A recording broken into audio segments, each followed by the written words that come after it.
नमस्कार मित्रों, मैं डॉक्टर अनूप मिश्रा आप सबके सामने उपस्थित हुआ हूँ राजनीति विज्ञान के महत्वपूर्ण प्रश्न पत्रों के साथ और उनके उत्तरों के साथ जो TGT PGT, UP assistant professor, UP GDC और अन्य तमाम राजनीति विज्ञान से संबंधित प्रतियोगी परीक्षाओं के लिए बहुत ही महत्वपूर्ण प्रश्न है। तो आइए चलते हैं। प्रश्न नंबर 51। भारत के संविधान के निर्माण में संविधान सभा को कितना समय लगा?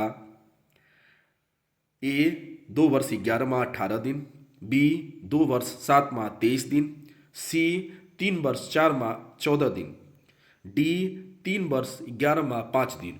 तो भारत के संविधान को बनने में मित्रों 2 वर्ष 11 माह और 18 दिन का समय लगा। प्रश्न नंबर 52। भारत शासन द्वारा राजकीय चिन्ह कब से अंगीकृत किया गया था?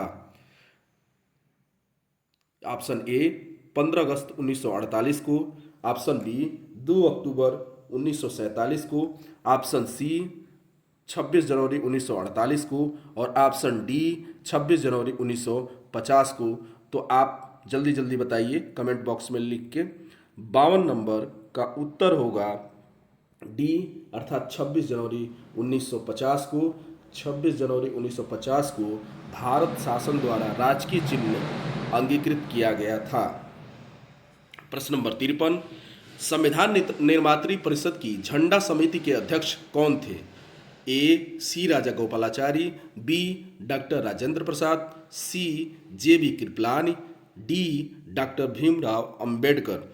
तो इसके संविधान निर्मात्री परिषद की झंडा समिति के अध्यक्ष जो थे वो डॉक्टर राजेंद्र प्रसाद थे। तो 53 का बी सही होगा। अब चलते हैं प्रश्न नंबर 14। भारत को एक संविधान देने का प्रस्ताव संविधान सभा द्वारा पारित किया गया था। विकल्प नंबर ए 22 जनवरी 1946 को, बी 22 जनवरी 1947 को, सी 20 फरवरी 1947 को, डी 26 जुलाई 1946 को। तो 54 नंबर का आंसर जो होगा वो 22 जनवरी 1947 को भारत को एक संविधान देने का प्रस्ताव संविधान सभा द्वारा 22 जनवरी 1947 को प्रस्तुत किया गया, पारित किया गया। प्रश्न नंबर 55। भारत की स्वतंत्रता के समय इंग्लैंड में किस पार्टी की सरकार थी? याद रखिए मित्रों, A Congress, B Conservative Party, C Labour Party, D Liberal Party. प्रश्न नंबर 55 का आंसर होगा वो सी होगा अर्थात लिबरल पार्टी भारत की स्वतंत्रता के समय इंग्लैंड में उसकी ही सरकार थी। प्रश्न नंबर 56। भारतीय संविधान सभा की पहली बैठक कब हुई थी? तो भारतीय संविधान सभा की पहली बैठक विकल्प नंबर ए 26 जनवरी 1950 को, विकल्प नंबर बी 15 अगस्त 1947 को, विकल्प नंबर सी 9 दिसंबर 1946 को, डी 19 नवंबर 1949 को। तो आइए मित्रों 56 का आंसर जो होगा, उत्तर जो होगा वो है 9 दिसंबर 1946 को भारतीय संविधान सभा की प्रथम बैठक हुई थी। प्रश्न नंबर 57। बी आर अम्बेडकर का संविधान सभा में निर्वाचन हुआ था। तो बी आर अम्बेडकर का संविधान सभा में किस प्रेसिडेंसी या कहां से चुनाव हुआ था हमें बताना है। ए पश्चिम बंगाल से, बी मुंबई प्रेसिडेंसी से, सी तत्कालीन मध्य भारत से, डी पंजाब से। तो 57 का जो आंसर होगा वो उत्तर होगा मुंबई से। मुंबई प्रेसिडेंसी से डॉक्टर भीमराव अंबेडकर का संविधान सभा में निर्वाचन हुआ था। अब चलते हैं प्रश्न नंबर 58। मित्रों प्रश्न नंबर 58। निम्नलिखित अधिनियमों में किस अधिनियम के फलस्वरूप बर्मा भारत से अलग हुआ था? आपको बताना है मित्रों, बर्मा किस अधिनियम के फलस्वरूप भारत से अलग हुआ था। ए इंडियन काउंसिल एक्ट 1909 ईस्वी, गवर्नमेंट ऑफ इंडिया एक्ट 1919 ईस्वी, सी गवर्नमेंट ऑफ इंडिया एक्ट 1935 ईस्वी, D government Indian independence act 1947 ईस्वी। तो 58 का जो आंसर होगा वो होगा सी, अर्थात 1935 गवर्नमेंट ऑफ इंडिया एक्ट। प्रश्न नंबर 59 पे चलते हैं मित्रों। भारत की संविधान सभा ने राष्ट्रीय ध्वज को सर्वप्रथम कब स्वीकार किया था? ए 22 जुलाई 1947 ईस्वी, बी 23 जुलाई 1947 ईस्वी, सी 25 जुलाई 1947 ईस्वी, डी 15 अगस्त 1947 ईस्वी। तो इसका आंसर होगा 59 का ए 22 जनवरी 1947 ईस्वी को भारत की संविधान सभा ने राष्ट्रीय ध्वज को सर्वप्रथम स्वीकार किया था। प्रश्न नंबर 60, संविधान सभा में उद्देश्य प्रस्ताव निम्न में से किस एक के द्वारा प्रस्तुत किया गया था? तो उद्देश्य प्रस्ताव किसके द्वारा प्रस्तुत किया गया था, ये हमें कमेंट बॉक्स में लिख के आप बताएं। पहला डॉक्टर बी आर अम्बेडकर के द्वारा, बी पंडित जवाहरलाल नेहरू के द्वारा, सी डॉक्टर राजेंद्र प्रसाद के द्वारा, डॉक्टर सी डी देशमुख के द्वारा।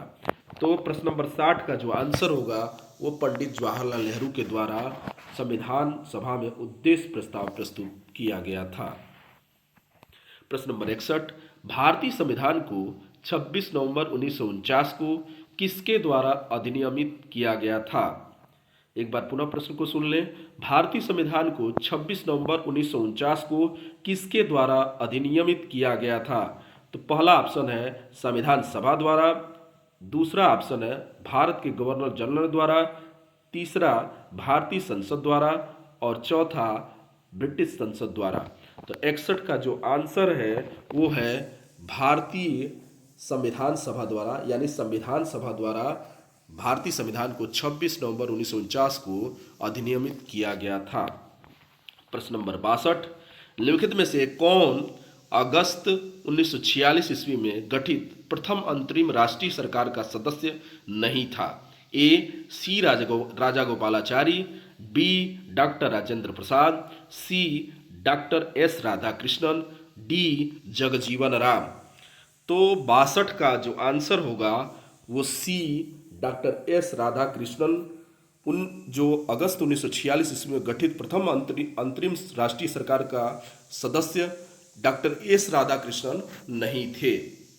बाकी लोग जैसे सी राजागोपालाचारी, डॉक्टर राजेंद्र प्रसाद, जगजीवन राम, ये सभी लोग 1946 ईस्वी में गठित प्रथम अंतरिम सरकार राष्ट्रीय सरकार का सदस्य थे। चलिए आगे बढ़ते हैं मित्रों। प्रश्न नंबर 63, निम्नलिखित में से किस एक अधिनियम द्वारा भारत में संघीय न्यायालय की स्थापना की गई थी? ए भारत परिषद अधिनियम 1861, बी भारत सरकार अधिनियम 1909, सी भारत सरकार अधिनियम 1919, उपर्युक्त में से कोई नहीं। तो 63 का आंसर जो होगा वो डी उपर्युक्त में से कोई नहीं, उपर्युक्त में से कोई नहीं 63 नंबर प्रश्न का उत्तर होगा। अब आते हैं प्रश्न नंबर 64, संविधान सभा के संवैधानिक सलाहकार थे? A Sachchidananda Sinha, B K M Munshi, C B N Rao, D T T Krishnamachari. तो 64 नंबर का जो उत्तर होगा वो होगा C B N Rao. B N Rao जो थे वो संविधान सभा के सलाहकार माने जाते हैं, संवैधानिक सलाहकार के रूप में माने जाते हैं थे। प्रश्न नंबर 65, भारत में स्वतंत्रता के पश्चात प्रथम मंत्रिमंडल का कानून मंत्री कौन था? A K M Munshi, B S P Mukherjee, C Baldev Singh, D B R Ambedkar. तो भारत में स्वतंत्रता के पश्चात प्रथम मंत्रिमंडल का जो कानून मंत्री थे वह थे मित्रों डी बी आर अम्बेडकर। तो बी आर अम्बेडकर भारत में स्वतंत्रता के पश्चात प्रथम मंत्रिमंडल का कानून मंत्री बी आर अम्बेडकर ही थे। चलिए प्रश्न नंबर 66, निम्नलिखित में से कौन संविधान प्रारूप समिति के सदस्य थे? इनमें से आपको बताना है कि कौन कौन लोग संविधान में प्रारूप समिति के सदस्य थे। पहला एन गोपाला स्वामी, दूसरा जवाहरलाल नेहरू, तीसरा अल्लादी कृष्ण स्वामी अय्यर, चौथा सरदार वल्लभ भाई पटेल। तो इसका जो आंसर होगा, नीचे दिए गए कूट का प्रयोग करते हुए सही उत्तर का चयन करना है। तो मित्रों 66 का जो आंसर होगा वो सी होगा, अर्थात एन गोपाला स्वामी और एवं आह्लाद कृष्णा स्वामी अय्यर, ये दोनों लोग संविधान प्रारूप समिति के अध्यक्ष थे। बाकी लोग संविधान प्रारूप समिति के सदस्य नहीं थे। अब प्रश्न नंबर 67, किसने कहा था संविधान सभा कांग्रेस थी और कांग्रेस भारत था? A Austin, B C R Attlee, C Winston Churchill, D Lord Mountbatten. तो 67 का जो आंसर होगा वो मित्र होगा ऑस्टिन। ऑस्टिन जो थे उन्होंने कहा था संविधान सभा कांग्रेस थी और कांग्रेस भारत था। चलिए आगे बढ़ते हैं मित्रों। 68 नंबर प्रश्न, भारतीय इतिहास के संदर्भों में प्रांतों से संविधान सभा के सदस्य ए उन प्रांतों के लोगों द्वारा सीधे निर्वाचित हुए थे, बी भारतीय राष्ट्रीय कांग्रेस तथा मुस्लिम लीग द्वारा नामित हुए थे, सी प्रांतीय विधानसभाओं द्वारा निर्वाचित हुए थे, डी सरकार द्वारा संवैधानिक मामलों में उनकी विशेषज्ञता के लिए चुने गए थे। तो इसका आंसर होगा मित्रों प्रांतीय विधानसभाओं के द्वारा निर्वाचित हुए थे। भारतीय इतिहास के संदर्भ में प्रांतों से संविधान सभा के सदस्य जो थे वो प्रांतीय विधानसभाओं के द्वारा निर्वाचित हुए थे। तो इसका आंसर होगा सी। अब आते हैं प्रश्न नंबर 69, निम्नलिखित में से संविधान सभा के बारे में गलत कथन कौन सा है? पहला, इसने बड़ी संख्या में समितियों की मदद से काम किया, उनमें से प्रारूप समिति सबसे महत्वपूर्ण थी। बी अल्पसंख्यक समुदाय जैसे ईसाई, एंग्लो इंडियन और पारसियों को सभी में पर्याप्त प्रतिनिधित्व दिया गया। सी इसका निर्वाचन सार्वभौम वयस्क मताधिकार के आधार पर किया गया। डी इसकी चुनाव प्रक्रिया 1935 के अधिनियम के 6वीं अनुसूची पर आधारित थी। कर, संपत्ति और शैक्षणिक योग्यता के कारण मताधिकार सीमित था। तो 69 नंबर प्रश्न का जो उत्तर होगा वह होगा मित्रों सी, अर्थात इसका निर्वाचन सार्वभौम वयस्क मताधिकार के आधार पर किया गया था। ये कथन गलत है, बाकी सभी सही है। अब प्रश्न नंबर 70, सूची एक एक्स को सूची वाई से सुमेलित कीजिए और सूचियों के नीचे दिए गए कूटों का प्रयोग करते हुए सही उत्तर चुनिए। यह प्रश्न RAS में 2013 में पूछा जा चुका है, तो ध्यानपूर्वक हमें इस प्रश्न को लगाना है। संविधान सभा के पहले उपाध्यक्ष, उसके आगे है BT कृष्णामाचारी, बी प्रारूप समिति के मूलतः एकमात्र कांग्रेसी सदस्य, उसके आगे है जवाहरलाल नेहरू, सी राजस्थान की रियासतों का प्रतिनिधित्व करने वाले संविधान सभा के सदस्य, उसके आगे है KM मुंशी, डी संघ संविधान समिति के अध्यक्ष, उसके आगे है HC मुखर्जी। तो आइए मित्रों हम लोग लगाते हैं, जो हमारा आंसर होगा वह होगा बी, अर्थात बी का अर्थ होगा, आइए मित्रों बी हमारा आंसर होगा। बी पर हम टिक करते हैं, अर्थात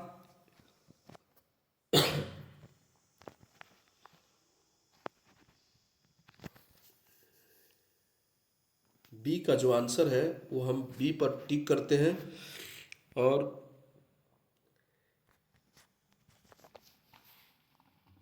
बी का अर्थात ए का जो होगा ए पे जाएगा, ए का आई भी। संविधान सभा के पहले उपाध्यक्ष HC मुखर्जी थे और बी का जो जाएगा प्रारूप समिति के मूलतः एकमात्र कांग्रेसी सदस्य जो थे वो थे KM मुंशी और सी का जो जाएगा वो एक पे जाएगा, अर्थात BT कृष्णामाचारी, राजस्थान की रियासतों का प्रतिनिधित्व करने वाले संविधान सभा के सदस्य जो थे वो BT कृष्णामाचारी थे और संघ संविधान समिति के जो अध्यक्ष थे वह थे जवाहरलाल नेहरू। तो डी का 2 पे चला जाएगा। चलिए आइए मित्रों, प्रश्न नंबर 71, संविधान सभा की प्रथम बैठक की अध्यक्षता किसने की थी? संविधान पहला डॉक्टर राजेंद्र प्रसाद, बी डॉक्टर भीमराव अंबेडकर, सी डॉक्टर सच्चिदानंद सिन्हा, डी मौलाना अबुल कलाम आजाद। तो 71 का जवाब जो उत्तर होगा वो होगा डॉक्टर राजेंद्र प्रसाद, यानी डॉक्टर राजेंद्र प्रसाद जो थे संविधान सभा की प्रथम बैठक की अध्यक्षता किए थे। प्रश्न नंबर 72, किस वर्ष में जन गण मन को भारत के राष्ट्रगान के रूप में अपनाया गया? तो इसका उत्तर होगा वह मित्रों होगा 1950। जन गण मन को भारत के राष्ट्रगान के रूप में 1950 में अपनाया गया था, अर्थात 72 का सी उत्तर होगा। कोट है, जो कोटेशन है, कोटेशन भी अनेक प्रकार से प्रतियोगी परीक्षाओं में पूछते रहते हैं। 73 नंबर प्रश्न, अपनी राष्ट्रवादी प्रतिक्रिया में भारतीय संविधान के निर्माताओं में अल्पसंख्यकों के हितों तथा भावनाओं के महत्व को कम करके आंका है। यह कथन है ए मॉरिस जोन्स का, बी हार्ड ग्रेव जूनियर का, सी एलेक्जेंड्रोविच का, डी आइवर जेनिंग्स का। तो 73 नंबर प्रश्न का जो उत्तर होगा आइवर जेनिंग्स। आइवर जेनिंग्स ने कहा है अपनी राष्ट्रवादी प्रतिक्रिया में भारतीय संविधान के निर्माताओं में अल्पसंख्यकों के हितों तथा भावनाओं के महत्व को कम करके आंका है। यह कथन आइवर जेनिंग्स का है। तो 73 का जो आंसर होगा वो आइवर जेनिंग्स, डी सही है। प्रश्न नंबर 74, भारतीय संविधान का प्रथम प्रारूप तैयार किया गया था? ए बी आर अम्बेडकर द्वारा, बी बी एन राव द्वारा, सी के संथानम द्वारा, डी के एम मुंशी द्वारा। तो 74 का जो आंसर होगा वह बी होगा, अर्थात बी एन राव के द्वारा भारतीय संविधान का प्रथम प्रारूप तैयार किया गया था। प्रश्न नंबर 75, भारतीय संविधान के निर्माण से संबंधित निम्नलिखित कथनों में कौन सही है? याद रखिएगा मित्रों, इसमें से कौन सही है पूछ रहा है। तो पहला, पंडित नेहरू के उद्देश्य प्रस्ताव का जो संविधान सभा द्वारा स्वीकार किया गया था संविधान के निर्माण पर असर था। 2, उद्देशिका बहुत महत्वपूर्ण उद्देश्यों की पूर्ति करती है। सी संविधान 3 संविधान को भारत के लोगों ने आदेशित किया है। और 4, राज्य के मुखिया को लोग प्रत्यक्ष रूप से निर्वाचित करते हैं। तो इसका जो आंसर होगा मित्रों 75 का आंसर होगा ए 1, 2 और 3। 1, 2 और 3 ये सही है और बाकी जो है ये गलत है। तो 75 का जो आंसर होगा वो ए होगा, 1, 2 और 3। प्रश्न नंबर 76, संविधान को 26 जनवरी के दिन लागू करने का निर्णय इसलिए किया गया क्योंकि ए कांग्रेस ने इस तिथि को 1930 में स्वतंत्रता दिवस के रूप में मनाया था, बी इस तिथि को 1942 में भारत छोड़ो आंदोलन प्रारंभ किया गया था, सी यह एक शुभ दिन था और डी उपर्युक्त में से कोई नहीं। तो 76 का जो आंसर होगा वो होगा मित्रों ए, क्योंकि कांग्रेस ने इस तिथि को 1930 में स्वतंत्रता दिवस के रूप में मनाया था। अब आते हैं प्रश्न नंबर 77, भारतीय संविधान के उद्घाटन अधिवेशन की अध्यक्षता की गई थी। उद्घाटन अधिवेशन की अध्यक्षता पूछ रहा है मित्रों, तो याद रखिए ये यूपीपीसीएस मेंस में भी पूछा जा चुका है। ए डॉक्टर राजेंद्र प्रसाद द्वारा, बी डॉक्टर सच्चिदानंद सिन्हा द्वारा, सी डॉक्टर बी आर अम्बेडकर द्वारा और डी पंडित जवाहरलाल नेहरू के द्वारा। तो 77 का जो आंसर होगा मित्रों वह बी सच्चिदानंद सिन्हा के द्वारा भारतीय संविधान सभा के उद्घाटन अधिवेशन की अध्यक्षता की गई थी। यह दूसरे तरह से भी प्रश्न इसको मोड़ के पूछा जा सकता है कि भारतीय संविधान सभा के अस्थायी अध्यक्ष कौन थे। तो याद रखिए मित्रों, अस्थायी अध्यक्ष भी यही थे, अस्थायी। तो अस्थायी अध्यक्ष के रूप में डॉक्टर सच्चिदानंद सिन्हा को माना जाता है। तो सच्चिदानंद सिन्हा भारतीय संविधान सभा के उद्घाटन अधिवेशन की अध्यक्षता किए थे। प्रश्न नंबर 78, संविधान सभा द्वारा स्थापित मौलिक अधिकारों और अल्पसंख्यकों हेतु सलाहकार समिति के अध्यक्ष कौन थे। A Pandit Nehru, B Sardar Patel, C B N Rao, D Ambedkar. तो 78 नंबर प्रश्न का जो आंसर होगा वह होगा मित्रों सरदार वल्लभ भाई पटेल। सरदार वल्लभ भाई पटेल संविधान सभा द्वारा स्थापित मौलिक अधिकारों और अल्पसंख्यकों हेतु सलाहकार समिति के अध्यक्ष थे। प्रश्न नंबर 79, इन व्यक्तियों में से कौन कैबिनेट मिशन का सदस्य नहीं था। A William Wood, B Pethick Lawrence, C Stafford Cripps, D A B Alexander. तो इसका जो सही आंसर होगा मित्रों, इसका 79 का ए होगा, अर्थात विलियम वुड ये सदस्य नहीं थे कैबिनेट मिशन के। बाकी तीनों लोग अर्थात Pethick Lawrence, Stafford Cripps, A B Alexander, यह तीनों लोग भारतीय कैबिनेट मिशन योजना के सदस्य थे, कैबिनेट मिशन के सदस्य थे। अब आते हैं मित्रों, रेड क्लिफ समिति किसके लिए नियुक्त की गई थी।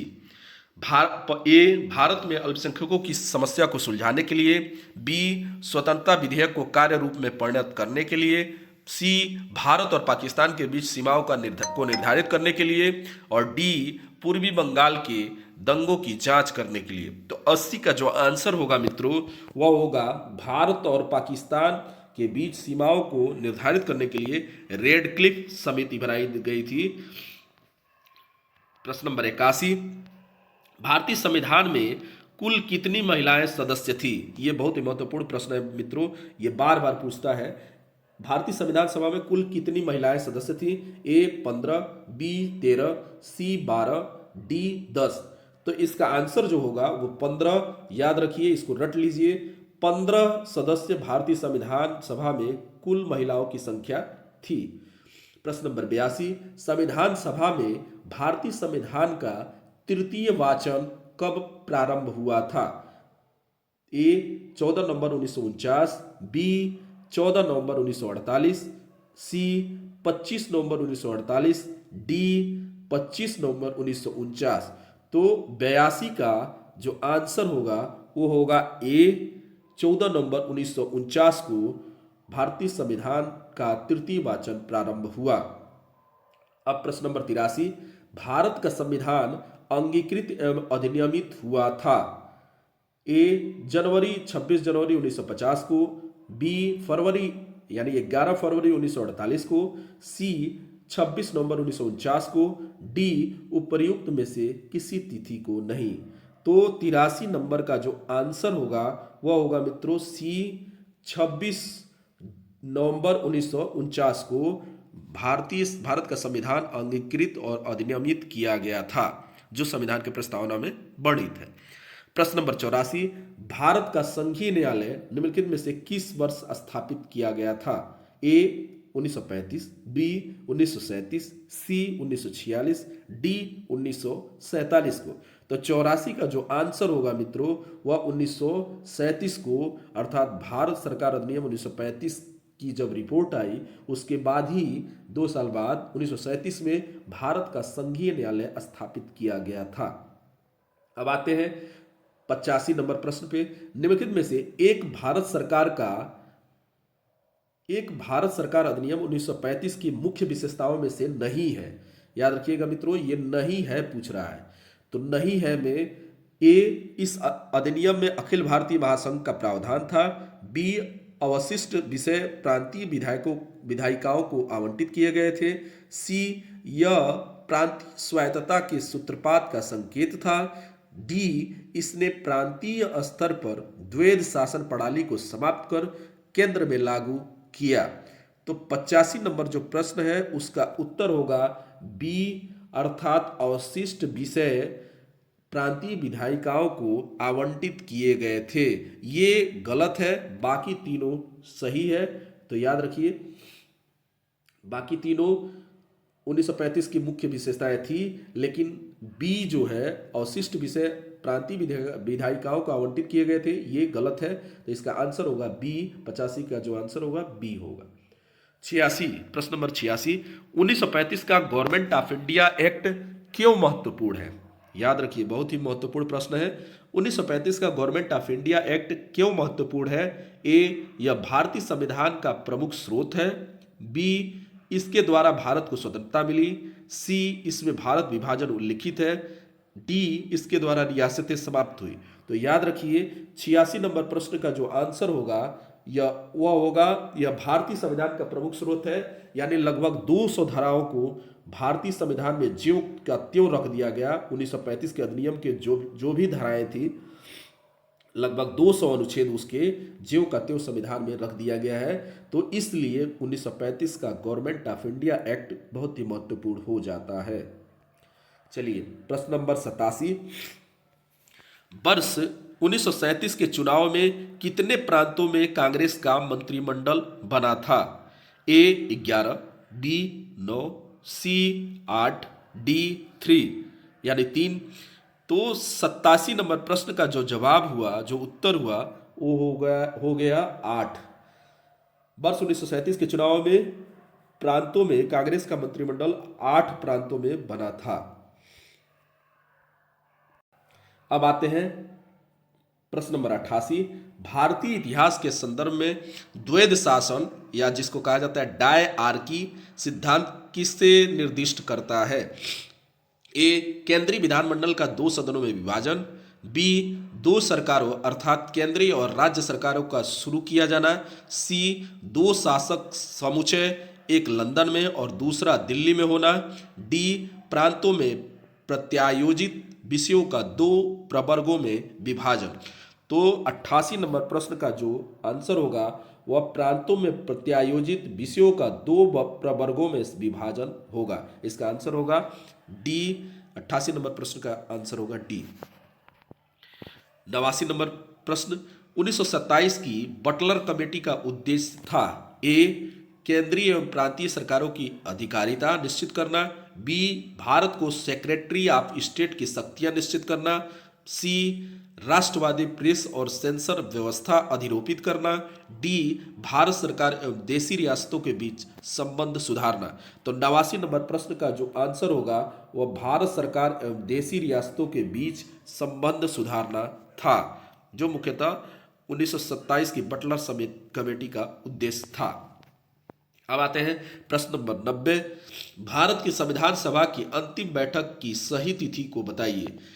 तो सही तिथि होगा ए, 26 नवंबर 1949 को। बी, 5 दिसंबर 1949 को। सी, 24 जनवरी 1950 को। डी, 25 जनवरी 1950 को। तो 90 का जो आंसर होगा वह होगा सी, 24 जनवरी 1950 को। अब आते हैं 91 नंबर प्रश्न, किस अधिनियम के द्वारा ब्रिटिश संसद ने चाय और चीन के साथ व्यापार को छोड़कर ईस्ट इंडिया कंपनी के भारत के साथ व्यापारिक एकाधिकार को समाप्त कर दिया था? ए, 1813 का चार्टर अधिनियम। बी, 1833 का चार्टर अधिनियम। सी, 1853 का चार्टर अधिनियम। और डी, 1873 का चार्टर अधिनियम। तो 91 नंबर प्रश्न का जो आंसर होगा वह होगा चार्टर अधिनियम 1813। तो 91 नंबर प्रश्न का जो आंसर होगा ए होगा। प्रश्न नंबर 92, निम्नलिखित में से किनसे भारत में अंग्रेजी शिक्षा की नींव पड़ी? पहला, 1813 का चार्टर एक्ट। बी यानी 2, general committee of public instruction 1823 ईस्वी। और 3, प्राच्यविद एवं आंग्लविद विवाद। तो 92 नंबर प्रश्न का जो आंसर होगा वह डी होगा, अर्थात तीनों के द्वारा अंग्रेजी शिक्षा की नींव पड़ी। 1813 का charter act, general committee of public instruction 1823 ईस्वी, प्राच्यविद एवं आंग्ल विवाद, ये सभी जो थे वो 92 नंबर क्वेश्चन के सही आंसर है, 1, 2 और 3। प्रश्न नंबर 93, नेटिव मैरिज एक्ट किस वर्ष पारित किया गया था? ए 1870, बी 1872, सी 1874, डी 1876।